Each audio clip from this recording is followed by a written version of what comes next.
Well, good morning and welcome back to Good Morning Oklamas. We have a special guest joining us today, Senator David Vitter, with of course, the U.S. Senate. Good to see you, sir. Always good to see you, Larry. Thanks for the invite. Good to be here. Anytime. We have a very sad morning in the Oklamas area. Very sad incident, and of course all our thoughts and prayers go out to the families of those victims, and we're still holding them up in prayer, and hopefully the situation for the second one won't be the same result as the first, but we'll keep praying. Absolutely. Let's talk about what you're doing in Northeast Louisiana. You were here yesterday for town hall meetings, and you've got another and I'll full continue that today. Really, I'm going all around the state during this recess for town hall meetings. I have an in-person town hall meeting in every parish, every Congress, so I've done well over 250. That brought me to West Monroe yesterday, having another in Pollock today at 12:30 at the Pollock Community Center, and before that this morning going to Bastrop for a really exciting announcement. The Northeast Louisiana Veterans Association has put together a lot of work and fundraising and efforts, and they're working on a home for homeless veterans. Northeast Louisiana is the only sector of the state that has no facility like that right now, and there is unfortunately that significant need. So they're kicking off their effort this morning. They have a lot of work and renovation to do to a former nursing home, but it's an exciting project. Do you think the government is doing enough for our veterans? No. I think the bottom line answer is simple. It's no. There are a lot of veterans, of course, coming back from Iraq and Afghanistan, a lot of amputees, a lot of folks with very serious conditions, and we need to honor them, not just, of course, in words, as we should, and praise, but in deeds. And that's what will really be our judgment day, in a sense, how we honor them and treat them when they're home, not just in the battlefield. Okay.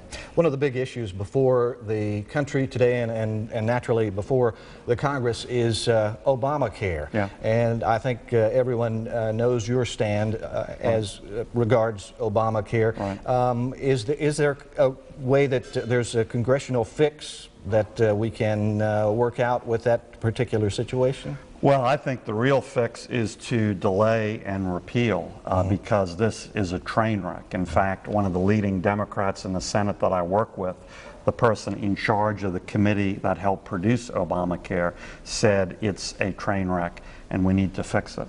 What I'm most upset about immediately is there was a fix just enacted by the Obama administration, but it's for Congress only. It's a fix for members of Congress and our staffs. What about a fix for America? And I'm going to try to legislatively repeal that so Congress is treated exactly the same under Obamacare as Middle America. Okay. Now we see lately there's, I think, the feeling in the country that we have too much partisan gridlock, if you will, in the Congress now, and it seems like it's hard to get anything done, any legislation pushed through. It is, because the gap on so many issues like Obamacare, like spending and debt, is so wide. What I try to do every day is find areas of common ground with Democrats, work with individuals, small groups of Democrats. I'm doing that on a number of fronts. We've passed a water resources bill that's important for Corps of Engineers projects, including on the Ouachita. I'm working on banking reform and other things with Democrats, but you're certainly right. That partisan divide in many ways is as big and bitter as ever. And you're the chairman of the Committee on Border Security. Do you think we're making strides there? Are we making any progress? Well, that's a caucus. It's not a committee. I wish I were chair of a committee that had more authority to really do things. The last thing the Senate has done in that regard is the so-called Gang of Eight immigration reform bill. Now, it had some important moves forward in border security, but I voted against it because, number one, I don't think it's going to be enough, and number two, before we ever see that materialize, there's a big amnesty. Okay. So I think it's the same flawed model as the past. Amnesty now, enforcement maybe later.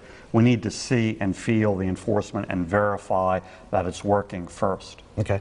Now, we here in the 5th District, we just saw the resignation from Congress of Representative Rodney Alexander. Do you think he's going to be a big loss because of his seniority that he's held? He was a senior member of the delegation. He was the dean of the delegation. He was also our only member on the House Appropriations Committee, so that is a real loss. I think we'll have some good conservatives running in that race. In fact, qualifying starts today, but it is going to be a loss to the delegation, and certainly a bit of a shock for this to happen so quickly and so suddenly. Qualifying for the election is already starting this morning. Okay. Senator David Vitter, and our time is up, but we'll let folks know in Bastrop early this morning. Look for you there. 8:30. 8:30. And Pollock Town Hall meeting at 12:30. Love for folks in those areas to come out. All right. Thank you very much. Thank you. Senator